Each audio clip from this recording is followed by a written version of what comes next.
weakness. Do I have weakness? I am nothing but weakness. I'm not naturally strong or fast or flexible. I'm certainly not the smartest person in the world.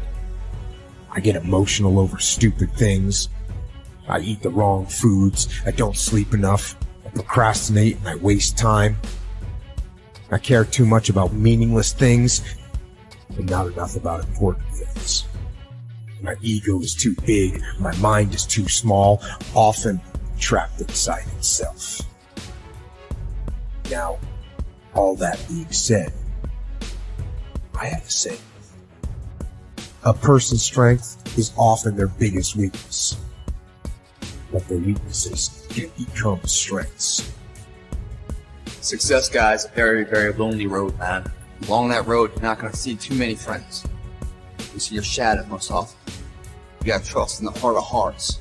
Decide what you're doing, what you believe in is worthy cause to win the fight. I wish I could tell you you're tired, go take a break. I wish I could tell you tired, rest for a year. I wish I could tell you that it's going to get easier. I wish I could tell you it's going to get easier. I wish I could tell you that if you just keep going, it's going to get lighter. I dare you to take a stand today to say no more. I will no longer accept this for my life. I dare you to take action today. I dare you to write your goals down and get someone to hold you accountable. I dare you to hold yourself accountable. I dare you to give up everything that is keeping you from your dream, to say no to all the negative influences. I dare you to pick up a book instead of a drink. I dare you to work harder than you think you did yesterday. I dare you to prove them wrong. I dare you to prove yourself right. I dare you to stand up as a man or as a strong woman, as whoever you are, and declare that you are going to claim a bigger and better life for yourself. When you get to the point where enough is enough, when you get to the point where it hurt real bad, when you get to the point when it's over, when they're tired, when they're frustrated, when they're ready to give up, when they spent their last dime, that's when they get started. But what you cannot do is you cannot quit during the process. You cannot give up because it ain't what you see. You cannot give up. Pain is there to make you better. Without struggle, there can be no victory. And let me tell you, when you've been through pain, when you've fought for where you are, you ain't gonna let anyone take away what you got. When you've earned it and paid your dues and suffered and failed, been hurt, been down, and you get back up, when pain and struggle comes to face you again, you look it in the face and stand it down. Because you've been through too much. You're too strong now. Everything that has happened to you up until this point has made you who you are. And it will continue to mold you into who you will be. How do you overcome the suffering of life? Be a better person. That's how you do it. Well, that's hard. It takes responsibility. And I think, if you said to someone, you want to have a meaningful life? Everything you do matters. That's the definition of meaningful life. But everything you do matters. You're going to have to carry that with you. Or do you want to just forget about the whole meaning thing and then you don't have any responsibility because who the hell cares? You can wander through life doing whatever you want, gratifying impulsive desires for how useful that's going to be. And you're stuck in meaninglessness, but you don't have any responsibility. Which one do you want? Well, ask yourself, which one are you pursuing? And you'll find very rapidly that it isn't the majority of your soul that's pursuing the whole meaning thing, because, well, look what you have to do that. You have to take on the fact that life is suffering. You have to put yourself together in the face of that. It starts with yourself, man. You gotta start diving into those things that you are afraid. You don't gain confidence by going to a spot that makes you feel good. This could be a false reality. When the second life gives you that challenge, all you want to do is go back to what makes you confidence or what gave you confidence. Is that happy spot?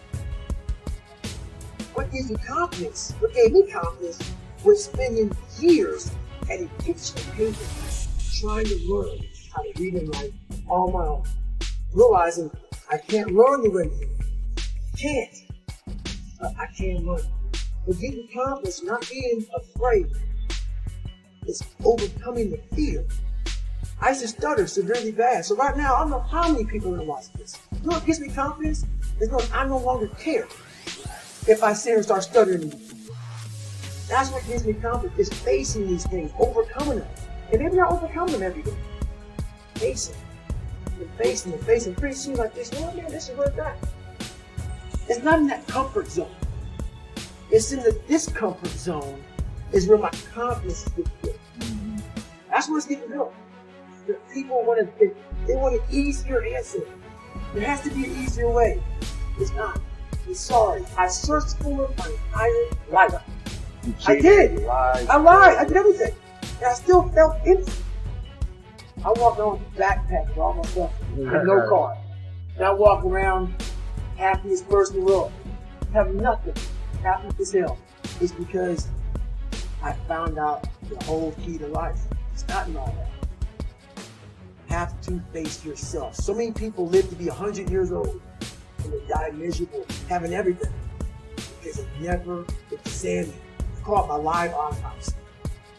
You never examine this. Happiness, peace, enlightenment, it's all up here, man. It's all up here. And if I start talking like this to a man, I don't know. It's the truth, man. It's all up here. You just got to go and face it. And that's the hard part. Attitude is a reflection, a result of a person's will. It is incalculably powerful. It can bring about marvelous results for us, but we need to train it patiently, day by day. Now let's talk about the attitudes of people who are successful. The top 5% of the people who go sailing through life from one success to another and who, even when they fail at something, shrug it off and head right out again. No matter who the person is or what he does, men and women in sales, business executives, people in all the professions, wives and mothers, students, top people in the armed forces, public servants, men and women in the service of religion, working men and women in all fields of endeavor, wherever you find a person doing an outstanding job and getting outstanding results, you will find a person with the right kind of attitude. These people take the attitude toward themselves that they can accomplish what they set out to accomplish, that there's no good reason on earth why they can't be competent, successful. They have a healthy attitude toward themselves and, as a result, toward life and the things they want to accomplish. And because of this, they achieve some remarkable things, and they come to be called successful, outstanding, brilliant, lucky, and a lot of other things. They're quite frequently no more brilliant or outstanding than the majority of the people by whom they're surrounded. But they did develop the right attitude, and they found their accomplishments not too difficult, and many times surprisingly easy, simply because it seems that so few are really trying, really believe in themselves. Successful people come in all shapes and sizes and in widely varying degrees of intelligence, background, and so on. But they all have one thing in common. They expect more good out of life than bad. They expect to succeed more than they fail. If you want something worthwhile, take the attitude that there are a lot more reasons why you can have it than there are that you cannot, and set out to earn it. Go after it, work at it, ask for it, and 9 times out of 10, you'll get it. Our environment is really a mirror of our mental attitude. If we don't like our environment, we have to change our attitude first. Your ability and willingness to discipline yourself to accept personal responsibility for your life are essential to happiness, health, success, achievement, and personal leadership. Accepting responsibility is one of the hardest of all disciplines, but without it, no success is possible.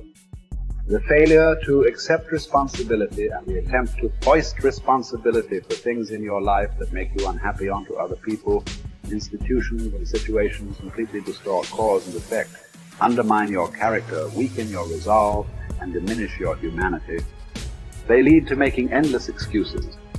There is a direct relationship between the acceptance of responsibility and the amount of personal control you feel you have over your life. This means that the more you accept responsibility, the greater sense of control you experience. There is also a direct relationship between the amount of control you feel you have and how positive you feel. The more you feel that you have a high sense of control in the important areas of your life, the more positive and happy you are in everything you do. When you accept responsibility, you feel strong, powerful, and purposeful. Accepting responsibility eliminates the negative emotions that rob you of happiness and contentment.